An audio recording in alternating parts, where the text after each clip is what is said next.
Wow. I've watched people completely butcher the facts about what happened. And I want people to get the full picture because they don't seem to understand or they just don't listen. And it's not your fault. You have a lot of people out here who are personalities that keep giving you the false story. And it's shocking to me that they continuously do this. But I'm watching it and I'm just like, these people really just don't know what's going on.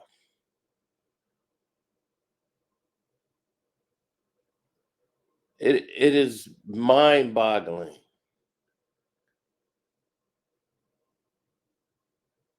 You hear me? Mind boggling what's transpiring out there.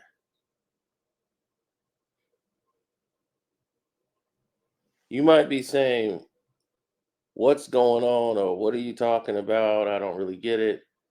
I don't grasp what you're saying. It's like this.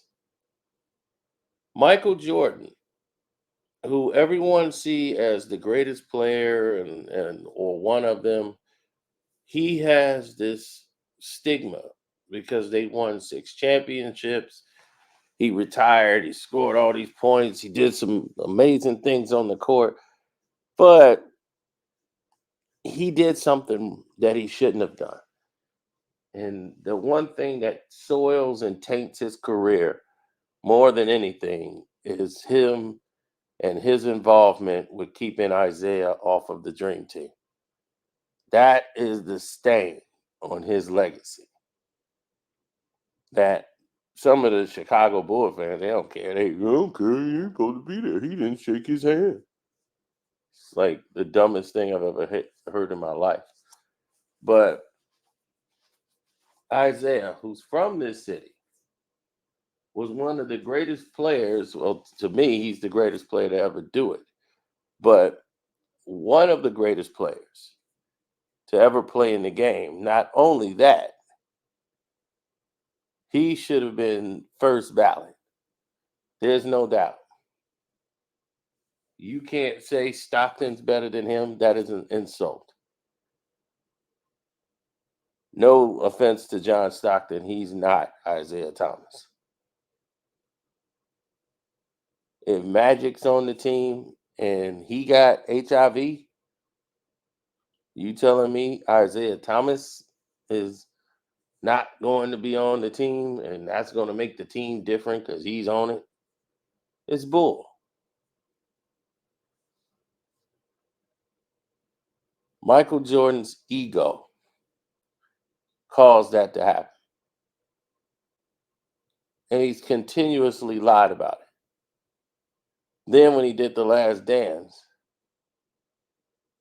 he lied again and said he didn't have anything to do with it, even though he's on audio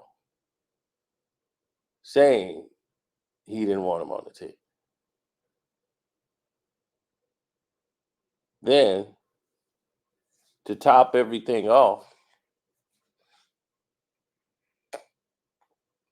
what makes it even worse is that this man insulted Isaiah on the last dance after his team called Isaiah and asked him to do this interview and do it for Michael Jordan.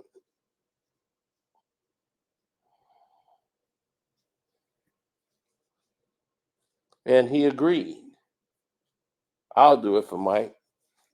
Because all these years after they've played, Isaiah coached him in the All-Star game. He's never spoken ill of Michael Jordan. You can go back and get any audio you want.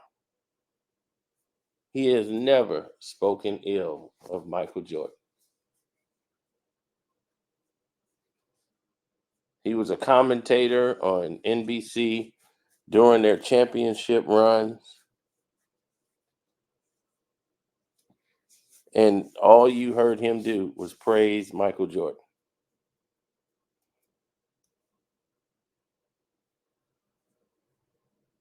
That's all you ever heard him do.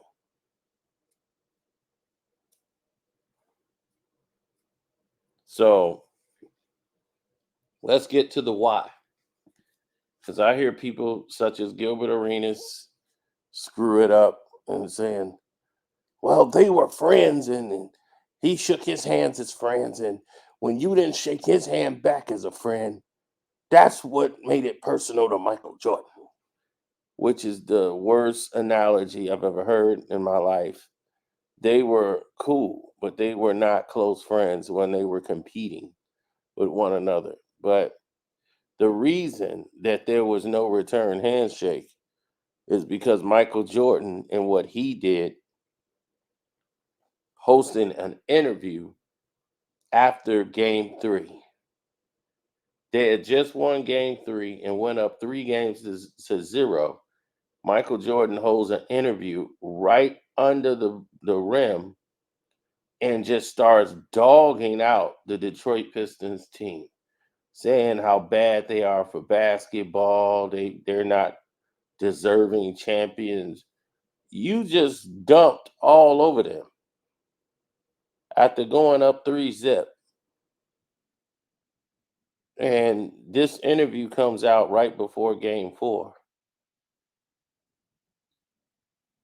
talking about the city gonna rejoice when we beat them.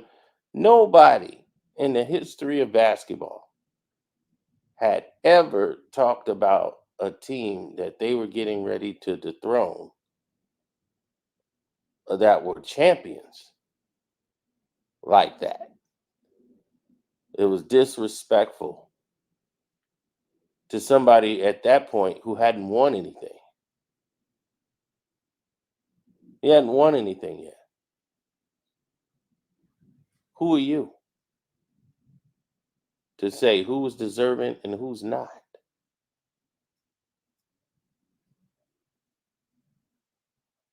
The ego, the gall. So when they won, no, they're not going to shake your hand. They don't want to shake your hand. But some Pistons chose to do so. John Sally and Joe Dumars decided to do that.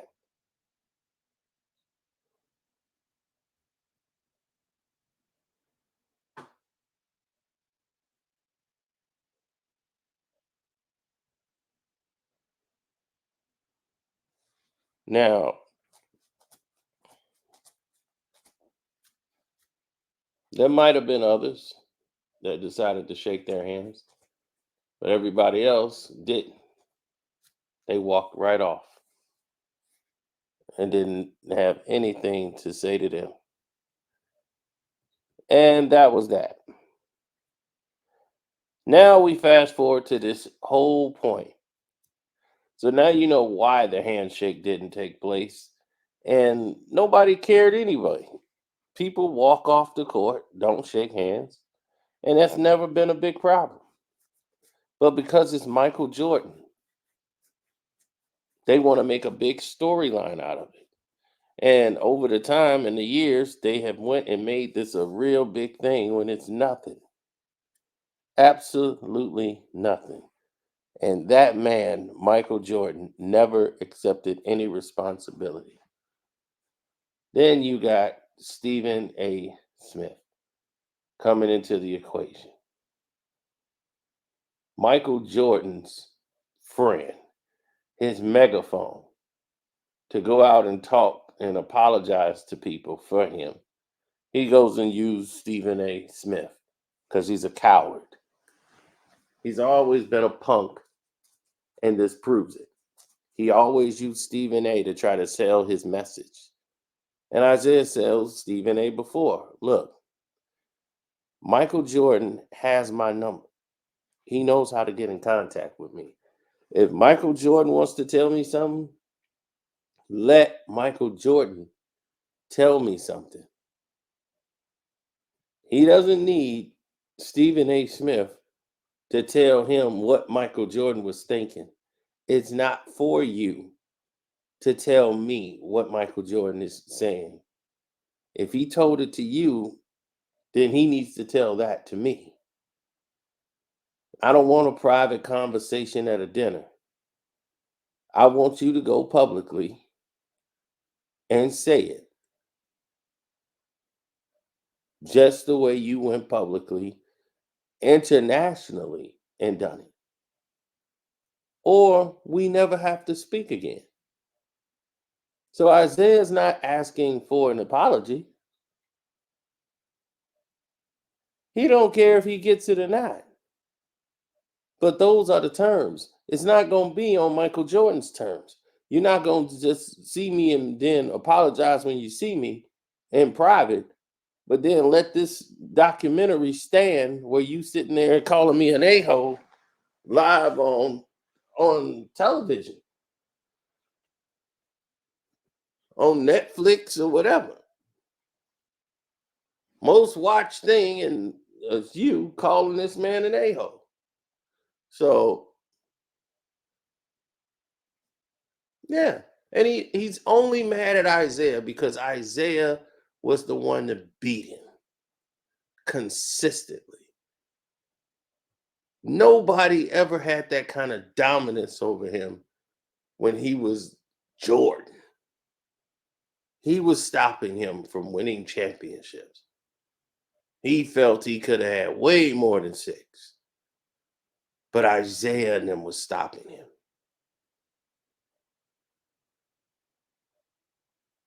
That was the determining factor.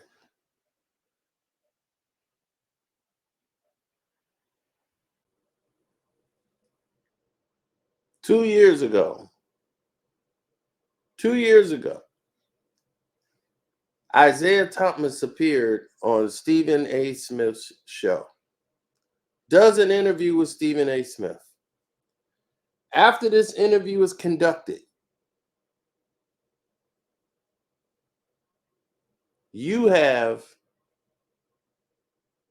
all of these people collaborating and coming together to try to figure out what the problem was.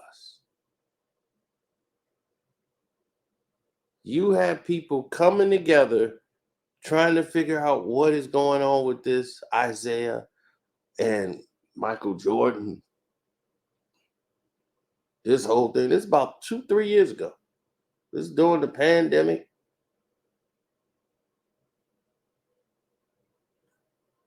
They talking about Michael Jordan, The Last Dance. It was still going on. Isaiah came and addressed all of these different things. You call up wanting to talk about the whole situation all over again.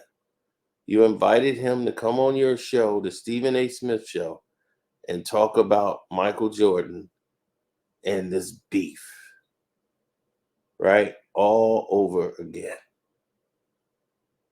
He declined to come on your show and do that. Then he goes on Draymond Green's show, and then him and Draymond discuss it because he knows you are Michael Jordan's mouthpiece. You're his megaphone. You gonna tell him what Michael said. You're not gonna listen to what Isaiah is saying because you care more about what Michael Jordan thinks about the situation. So he doesn't want to sit down with you to discuss that. But what do? Being the hack that you are. What does Stephen A. Smith, the hack, does? Let's show you what the hack does.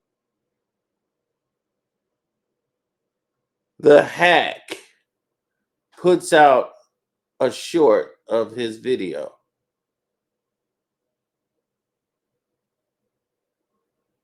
and titles it Isiah Thomas, Michael Jordan does not care about your hurt feelings.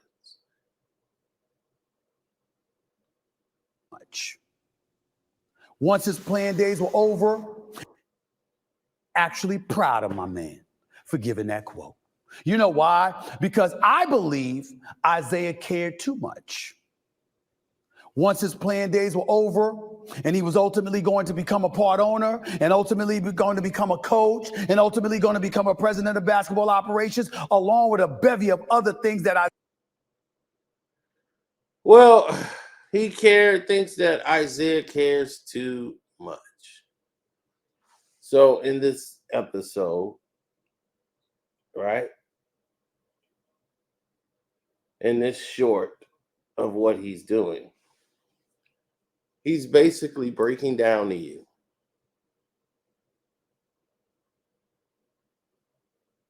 essentially his poor take on the situation, making it as if Actually proud of. Isiah Lord Thomas III needs him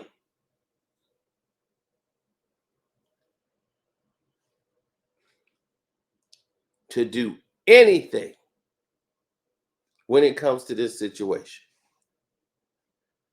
The media pundits keep it going, and they act like Isiah keeps it going.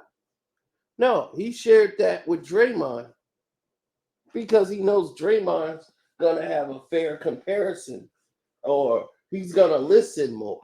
He's going to be more receptive because he doesn't know Michael Jordan. He knows of Michael Jordan, but he doesn't have a dog in this fight. He don't have a relationship with Jordan. You do. And you're compromised. Your friendship with Michael Jordan is going to compromise you. And you putting out that kind of statement on him was not acceptable by Isiah Thomas.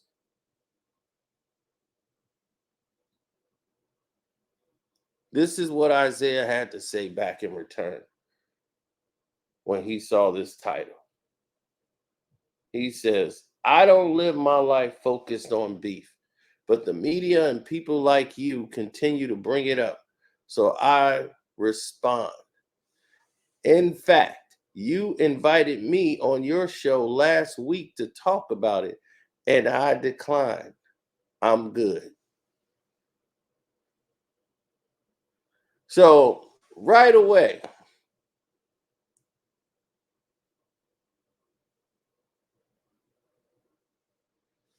you hear about the greatest player that ever played the game, Isiah Lord Thomas III.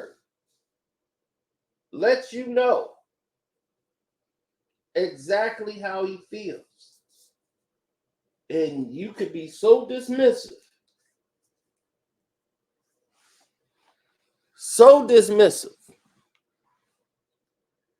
of the way he feels about it that you want to make theatrics. And that's cool. But understand this.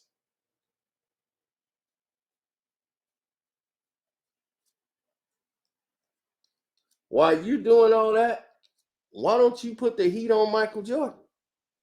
And say, man, Mike, why don't you go out there and actually get this over with? So we ain't got to talk about it no more. You telling me that's how you feel. If that's how you feel, then say it. Why are you letting it linger? Isiah don't care about the apology. He's just letting it be known.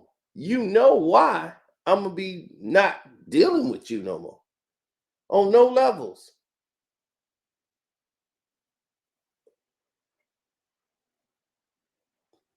And Michael Jordan don't care because he's a billionaire. That's fine. That's fine with Isiah if Michael Jordan don't care. Let it stay where it is. We don't ever have to speak to each other. That's where Isiah is. You're not gonna tell me you sorry at a private dinner. I don't want to hear that. You gotta tell me on the public stage. The same way, Stephen A. Hypocrite, you haven't apologized to Kwame Brown on First Take.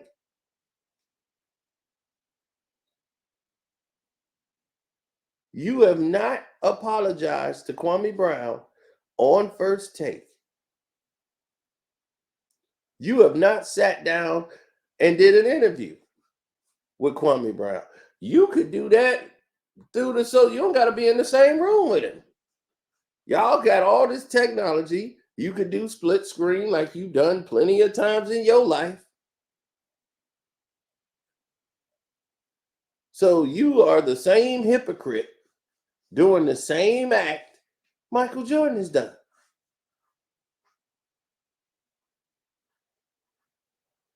You keep going on other people's platforms talking about how sorry you are. Give that man that same proper etiquette. Give Kwame Brown the same proper etiquette you gave everybody else.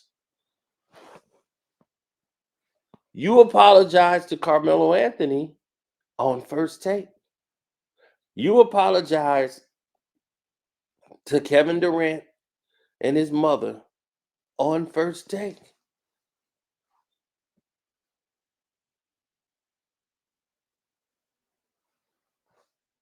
That's where you disrespected the man. So that's where you, Stephen A., should be making amends. Now, for all of you young folks out there who just didn't know why the Pistons didn't shake the Bulls' hands, you now know. Okay? Players didn't shake players' hands at the end of games like that. You think Larry Bird and Magic Johnson shook each other's hands? No, they would walk off the court. Kareem actually punched a fan in the face after losing to the Celtics in Boston. They were not in the talking mood. Now later they might have came back and congratulated them, but it was not, hey, we're gonna shake each other's hands all the time. Y- Guys will just walk off the court. So that was never a guaranteed thing.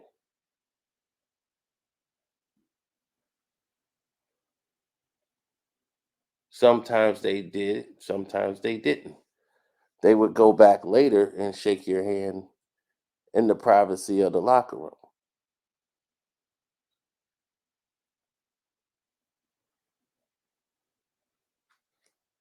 So you gotta understand, it's just a progression. It was like, but Jordan shook his hand the year before. They never insulted Michael Jordan. They were champions. Who was they?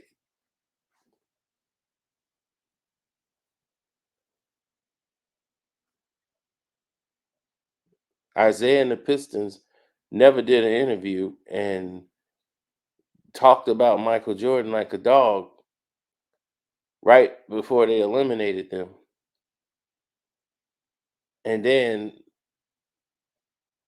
that might not have been a handshake from Michael Jordan when that went out the way it did. So take that into consideration as well. So anyway, I'm out. Don't forget to go to the Carcino for Life Patreon. We getting a lot of material for you guys. A lot of things is going on. You hear about me almost beating up a Bulls fan at the event. Um, Absolutely. Thank you guys for tuning in. Want to say shouts out to Kwame Brown Bus Life. Welcome to HDIITV Jag Sports with Jose Rodriguez. And thank you for your super chats, your like and other videos. We're trying to make sure we get people all the notifications. I've contacted YouTube. I don't know what they're doing about it, but we seem to be making some progress, I guess. I don't know what they're doing. But we just keep fighting the good fight. Anyway, I'm out. Deuces.